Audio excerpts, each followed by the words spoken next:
L'Argentine et Lionel Messi sur le toit du monde à l'issue d'un match de légende, les larmes et la détresse des Bleus, notamment pour Kylian Mbappé.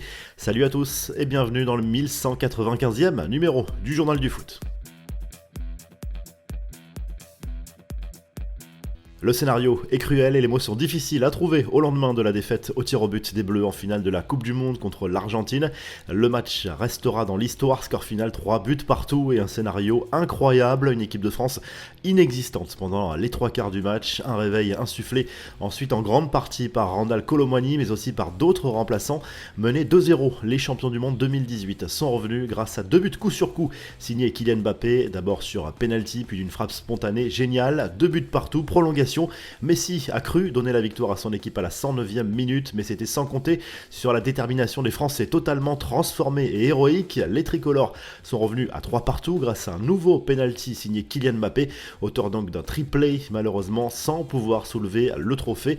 Randal Kolo Muani a eu la balle du 4-3 au bout du suspense, mais le gardien argentin a sauvé son équipe. S'en est suivi cette cruelle séance de tir au but. Lionel Messi, lui, était forcément très heureux après avoir remporté le seul grand trophée qu'il manquait à sa carrière exceptionnelle. Il a expliqué vouloir jouer encore quelques matchs avec l'Albi Céleste pour savourer ce titre. Une polémique malgré tout au moment de la remise du trophée. Contrairement à ses partenaires, le meneur de jeu était couvert d'une tenue traditionnelle arabe. Cela a suscité de nombreuses réactions sur les réseaux sociaux, mais aussi en Argentine. Messi qui a été félicité par le Brésilien Neymar sur les réseaux sociaux, éliminé en quart de finale avec la Seleção. La star du PSG a eu une pensée pour son coéquipier en club et ami. Côté tricolore, c'était forcément l'abattement, pas de mots pour soulager la douleur à l'image d'Hugo Lloris. Les Bleus étaient très marqués par cette défaite en finale, même s'ils voulaient croire en un avenir radieux pour la nouvelle génération. On a vu aussi un Kylian Mbappé très marqué, sous le choc après cette cruelle désillusion. Emmanuel Macron est descendu sur la pelouse pour tenter de le réconforter, mais il faudra du temps pour panser les plaies. Une question se pose également, Didier Deschamps va-t-il prolonger son contrat et rester sélectionneur des Bleus? D'après son agent et ami Jean-Pierre Bernès, Deschamps va prendre quelques jours de réflexion, la décision lui appartient.